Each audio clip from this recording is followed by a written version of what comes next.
pecados, la pena temporal, diríamos. Y entonces, a veces acudían a una serie de acciones para intentar facilitar esa larga penitencia, hacerla más breve, apoyados siempre, por supuesto, en Jesucristo. ¿Qué hacían? Algunas oraciones, sacrificios, algunas obras, por ejemplo, dar limosna a los pobres, dar alimento a los hambrientos. Entonces comenzó a verse que esas obras, junto con el acudir a Cristo, nos iban como facilitando el ir cancelando la penitencia que debíamos por nuestros pecados. Hay un dato muy explícito, voy a leerlo, que es ya en el siglo XI en Francia. Ahí se comienzan a hablar de las primeras indulgencias, ya en este sentido concreto, de borrar la pena temporal debida por los pecados, como un acto por el que la Iglesia administra el tesoro de los méritos de Cristo, la Virgen y los santos. Luego, en el siglo XIV,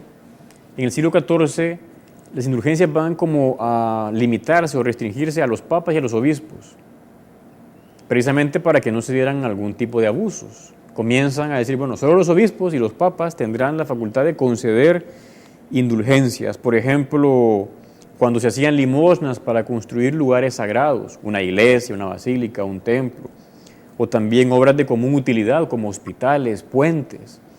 O sea, ahí comenzó a vincularse a obras de caridad o de común utilidad para los cristianos la posibilidad de ganar indulgencia, siempre y cuando uno estuviera, por supuesto, confesado y arrepentido de sus pecados. Hay un evento muy interesante que es el año 1300. En ese año tuvo lugar el primer gran jubileo de la Iglesia. Fue convocado por el Papa Bonifacio VIII y él en ese año decía que se concedía indulgencia plenaria de todos los pecados a quienes visitaran las basílicas romanas, sobre todo donde está la tumba de San Pedro en Roma, siempre y cuando estuvieran confesados y arrepentidos de los pecados, un verdadero arrepentimiento. Eso lo dijo en la bula Antiquorum Abet. Ahí se habla de la indulgencia plenaria jubilar. El Papa Bonifacio VIII. En ese año mucha gente peregrinó. Bueno, ahora es más o menos fácil, ya sea en carro, en autobús o en avión, si está uno en América, en otro continente. Pero en aquella época era un gran sacrificio ir a la tumba de San Pedro, pues el Papa premiaba con indulgencia a esa acción. Lógicamente siempre hay unos requisitos que veremos un poco al final. A la vez, como ya he dicho antes, hacia el año 1300 más o menos, 1400, comenzó a verse ya de manera más formal que se podían ofrecer las indulgencias por los que estaban en el purgatorio, por las almas de los difuntos en el purgatorio. El Papa Sixto IV, en la bula Salvator Noster del año 1476, ahí el Papa confirmó esa acción, que se podían ofrecer las indulgencias por los que estaban en el purgatorio, pero sin descuidar las propias buenas obras y la conversión personal. Así llegamos en este recorrido histórico a un año o un siglo muy importante, en el siglo XVI.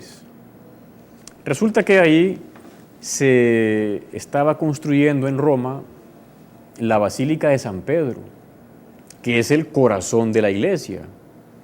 Ahí está la tumba de San Pedro y el Papa vive ahí. En esa época el Papa se llamaba Julio II y luego también León X, concedieron indulgencias a los que dieran limosnas para reconstruir esa Basílica de San Pedro, que se estaba reconstruyendo más bien. Y desgraciadamente se hicieron algunos abusos en ese proceso, sobre todo en Alemania, de parte de algunos sacerdotes, algunos también príncipes alemanes. Y resulta que había un sacerdote católico que se llamaba Martín Lutero. Y Martín Lutero comenzó él a escuchar en el confesionario o en comentarios cómo se daban esos abusos con las indulgencias. Y a él le pareció que lo que se estaba predicando, y bueno, puede que en algún caso haya sido así, era que nada más con dar a limosna o hacer una obra, una acción, ya con eso se le perdonaban los pecados a uno. Digamos que hubo un abuso de parte del que predicaba. Era me parece un sacerdote llamado Juan Tetzel, un predicador. Y Lutero reaccionó ante eso. Él clavó 95 tesis en la iglesia cercana donde él vivía, rebelándose contra esa doctrina de las indulgencias. El problema de Lutero fue que él no supo esperar y ser paciente, porque cuando las cosas llegaron a Roma, poco a poco se fue como intentando arreglar aquella situación. Pero Lutero se precipitó, unos príncipes alemanes se aprovecharon para apoyarlo y así intentar liberarse del emperador Carlos V y quedarse con muchas tierras en Alemania. El tema es que con Lutero se va a dar lo que se llamó la Reforma Protestante. La Iglesia Católica en Occidente se partió y muchos se fueron siguiendo a Lutero. Y Lutero dejó de creer en muchas cosas, o sobre todo los que lo siguieron a él. Ya luego no creyeron en la Eucaristía, en la confesión, en el matrimonio como sacramento, tampoco creían ya en la tradición que había generado a la Biblia, tampoco en el magisterio. Bueno, eso lo vimos ya en otro programa. El tema es que ante ese abuso que se dio en las indulgencias, Lutero reaccionó de manera desproporcionada. Más adelante, el Concilio de Trento y el Papa León X refutaron y condenaron esas ideas de Lutero, porque Lutero se rebeló contra toda la doctrina que hemos visto, era algo como lógico que había nacido en los siglos en la historia de la Iglesia. Ahora decimos lo siguiente, que es muy importante, que en el Concilio de Trento ya se establecieron una serie de normas. Por ejemplo, se decía en Trento que la Iglesia recibió de Cristo la potestad de conceder indulgencias y ha hecho uso de ello desde tiempos muy antiguos, como ya vimos. Este uso es saludable para el pueblo, pero se han de lucrar con medida, excluyendo todo género de lucro. Y en la última dice, evitar confiar excesivamente en las indulgencias con detrimento del compromiso personal, de cambio, la conversión. O sea, ya ahí en Trento se decía que hay que tener cuidado, saber otorgarlas de manera restringida y que iban a mover a la vez a acercar a mucha gente a Dios. Ahora llegamos a una tercera etapa del programa de hoy, o tercera parte, que es, ¿hay alguna base bíblica para las indulgencias? ¿Usted qué piensa? ¿Usted qué cree? Bueno, ya hemos visto que en parte sí, pero sobre todo vamos a recordar una serie de pasajes del Nuevo Testamento. Por ejemplo, la potestad o el poder que Cristo da a Pedro y a su iglesia de atar y desatar. Le dice, todo lo que ates en la tierra quedará atado en el cielo, y lo que desates en la tierra quedará desatado en el cielo.